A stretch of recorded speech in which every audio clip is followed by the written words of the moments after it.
My fellow Americans, Supreme Allied Commander General MacArthur and Allied representatives on the battleship Missouri in Tokyo Bay. The thoughts and hopes of all America, indeed of all the civilized world, are centered tonight on the battleship Missouri.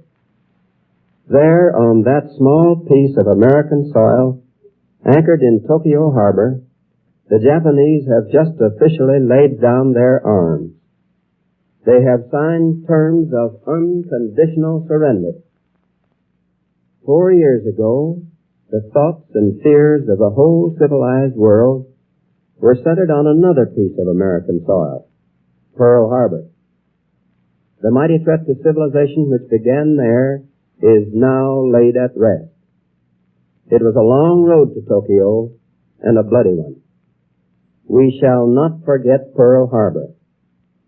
The Japanese militarists will not forget the USS Missouri. The evil done by the Japanese warlords can never be repaired or forgotten. But their power to destroy and kill has been taken from them. Their armies, and what is left of their navy, are now impotent. To all of us, there comes first a sense of gratitude to Almighty God, who sustained us and our allies in the dark days of grave danger, who made us to grow from weakness into the strongest fighting force in history, and who has now seen us overcome the forces of tyranny that sought to destroy his civilization.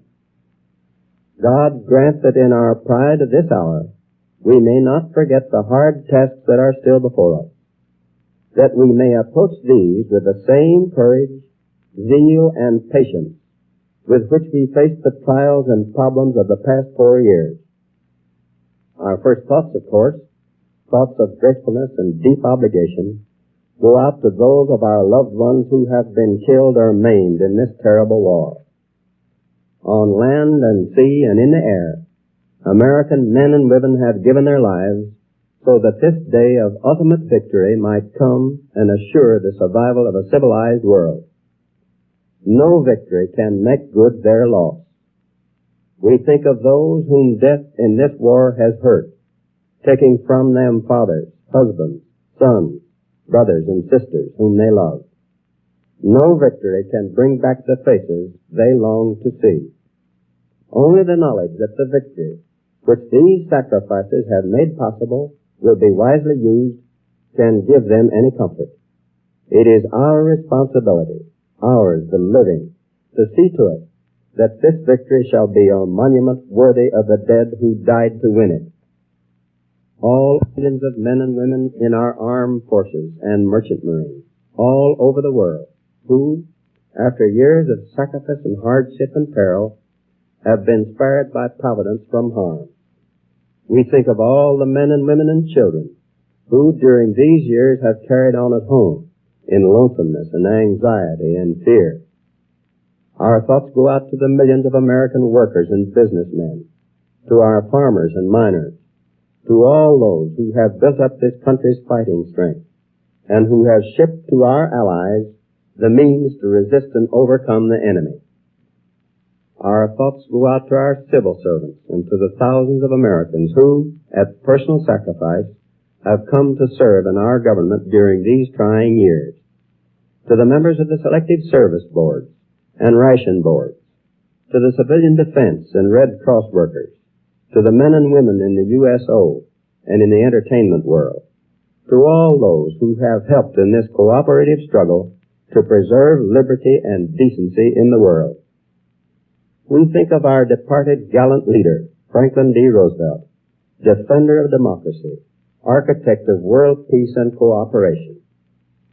And our thoughts go out to our gallant allies in this war, to those who resisted the invaders, to those who were not strong enough to hold out, but who, nevertheless, kept the fires of resistance alive within the souls of their people, to those who stood up against great odds and held the line, until the United Nations together were able to supply the arms and the men with which to overcome the forces of evil.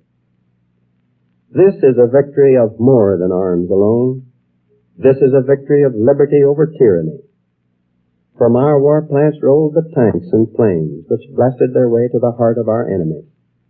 From our shipyards sprang the ships which bridged all the oceans of the world for our weapons and supplies.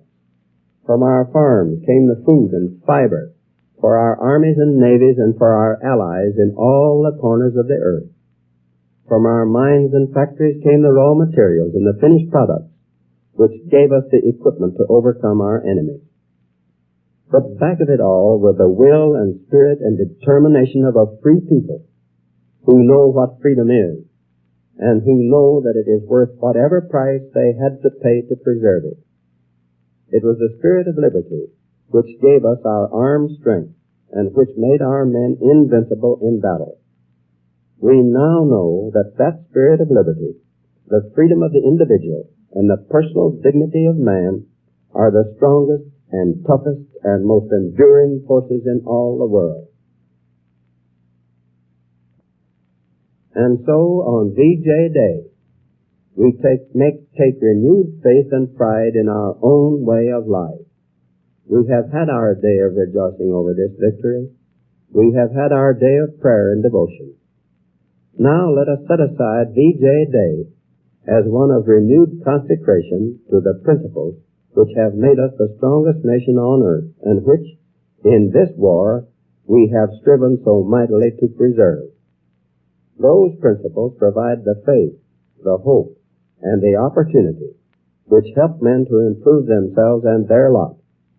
Liberty does not make all men perfect, nor all society secure, but it has provided more solid progress and happiness and decency for more people than any other philosophy of government in history. And this day has shown again that it provides the greatest strength and the greatest power which man has ever reached.